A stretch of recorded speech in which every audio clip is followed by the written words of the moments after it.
Bonjour tout le monde. Dans cette vidéo, on va étudier un nouveau système technique, le support perceuse.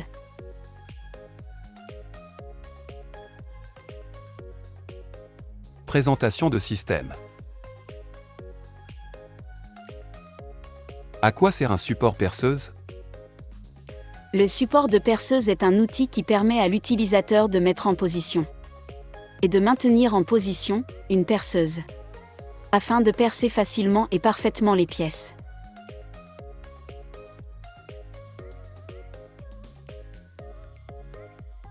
Composition de système.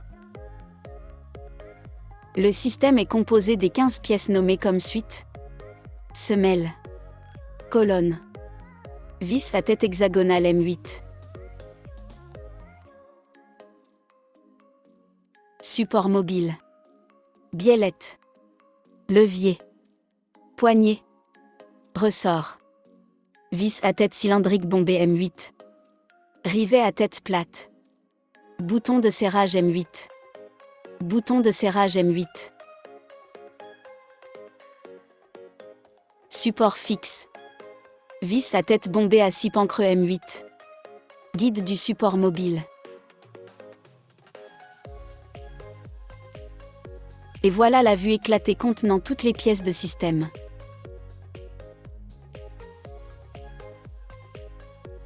Principe de fonctionnement de système. Comment ça marche un support perceuse? L'utilisateur actionne le levier qui transmet l'action au support mobile. Ce dernier déplace la perceuse vers le bas.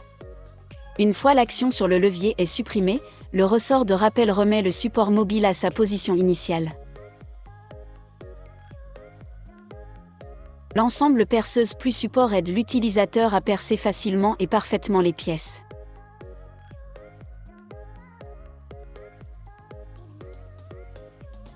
Graphe de montage de système.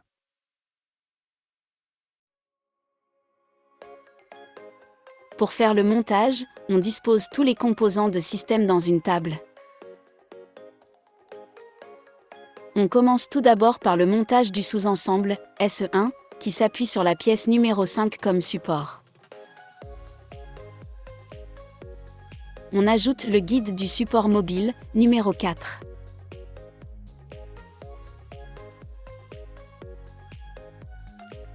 Puis on ajoute le support mobile numéro 3.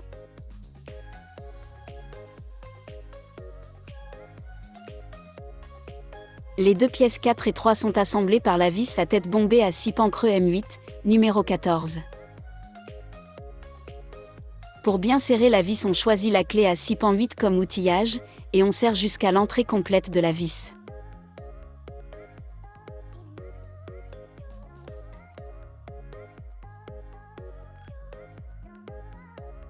Par la suite, on ajoute le ressort numéro 10, entre le support mobile et le support fixe. On termine par le montage de bouton de serrage numéro 9 par une manœuvre manuelle.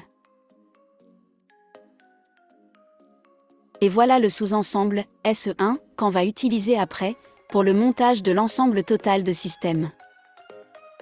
On passe maintenant au montage de sous-ensemble, SE2, qui s'appuie sur la pièce numéro 7 comme support.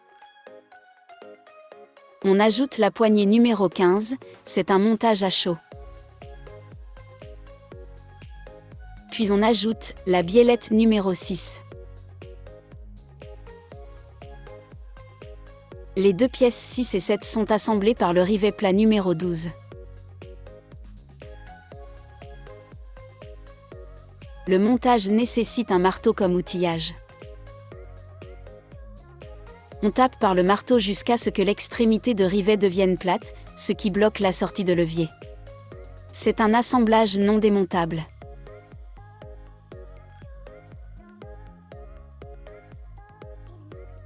Et voilà le sous-ensemble, SE2. Passons maintenant au montage de l'ensemble total de système. On choisit la semelle numéro 1, comme support. On met la colonne 2 à l'intérieur du trou de la semelle. Puis on la fixe avec la vis hexagonale M8, numéro 11. Pour serrer la vis, on a besoin de clé plat 13 comme outillage.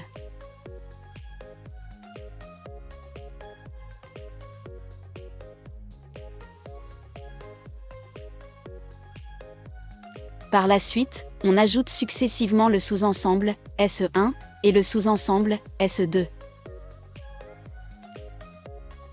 L'assemblage s'effectue par la vis à tête cylindrique bombée M8, numéro 13. Le serrage de la vis s'effectue par un tournevis comme outillage.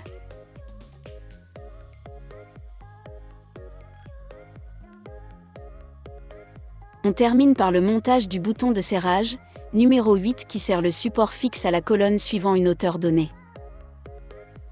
Et voilà le travail.